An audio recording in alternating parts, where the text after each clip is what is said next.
প্রথমেই সকল ভাই বোনদের জানাই রাখি পূর্ণিমার আন্তরিক শুভেচ্ছা। সবাই কি করে কাটিয়েছো আমাকে কিন্তু অবভিয়াসলি কমেন্টে বলো। আমি কিন্তু সকালে উঠে স্নান করে নিয়ে প্রথমে কিন্তু একটু লুচি বেলে নিচ্ছিলাম মার হাতে হাতে। প্রথমটা মাই করছিল, তারপর আমিই বললাম যে না আমি কিছু করে দিই তোমার হেল্প। তারপরে আমি করার পরে এখানে দেখো মা কিন্তু লুচিগুলো ভাজতে স্টার্ট করে দিয়েছে, কারণ আজকে আমাদের একটু লেট হয়ে গেছিলো অন্য দিনের থেকে, তো তাই জন্য মা একটু তাড়াহুড়োর মধ্যেই ছিল। কারণ যেহেতু আমিও রাখি পরাবো আমার ভাইকে, আর মাও কিন্তু রাখি পরাবে মায়ের ভাইকে মানে আমার মামাকে, তো তাই জন্য একটু তাড়াহুড়োর মধ্যেই সব কিছু করছিল মা। তাও দেখছো লুচিগুলো কত ফুলছে। তারপরে কিন্তু আজকে লুচির সাথে আমাদের ছিল এই আলুর তরকারিটা।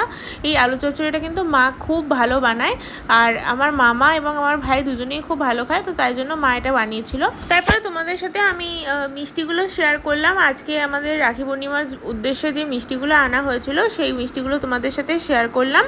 এবং তারপরে আমি একটুখানি মিষ্টিগুলো থালার মধ্যে সাজিয়ে নিচ্ছিলাম, কারণ তোমাদেরকে তো বললামই কি মা আজকে একটু তাড়াহুড়োর মধ্যে ছিল, যেহেতু মা রান্নার কাজগুলো সামলাচ্ছিল, তাই জন্য আমি এদিকে থালাগুলো একটুখানি গুছিয়ে নিচ্ছিলাম।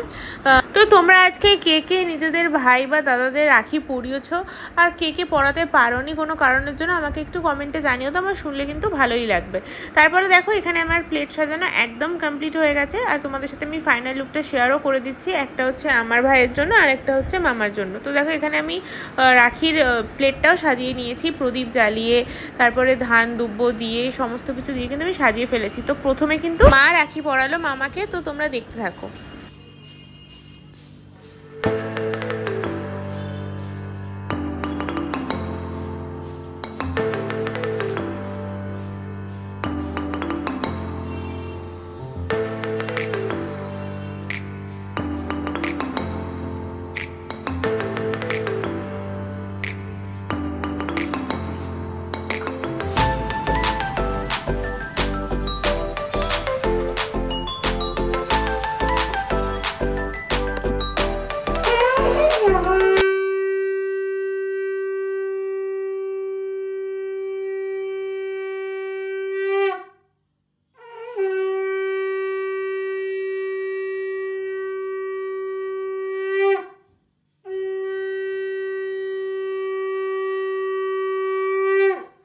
তো এখানে কিন্তু আমার মায়ের রাখি পরানো প্রায় শেষের দিকে, তো লাস্টে মা একটুখানি মামাকে মিষ্টিও খাইয়ে দিল, তোমরা দেখতেই পেলে। তো তারপরে দেখো মিষ্টি খাওয়ানোর পর যেটা আর কি নিয়ম একটু জল খাওয়ানো, তো সেটাও কিন্তু মা পুরোপুরি কমপ্লিট করে ফেললো। তারপরে তোমরা দেখতেই পাচ্ছ যে মামা কিন্তু মাকে একটু প্রণামও করলো, আর মা কিন্তু অ্যাজ ইউজুয়াল সবসময় আশীর্বাদই করে। তো তারপরে এইটা মামা এই শাড়িটা আমার মাকে গিফট করেছে আজকে রাখি পূর্ণিমার জন্য। তো তারপরে কিন্তু আমার পালা, আমি চলে এসেছি আমার ভাইকে রাখি পরাতে। তো দেখো এখানে আমি কিন্তু রাখি পরাচ্ছি, আর আমি ভয়েস ওভার দিচ্ছি না, তোমরা দেখতে থাকো।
তো এটাই হচ্ছে কিন্তু আজকে আমার রাখির পুরো টোটাল ব্লগ। তোমাদের কেমন লাগলো কিন্তু আমাকে অবভিয়াসলি জানিও, আর যদি ভালো লাগে তাহলে কিন্তু লাইক আর চ্যানেলটা সাবস্ক্রাইব করে দিও। টাটা।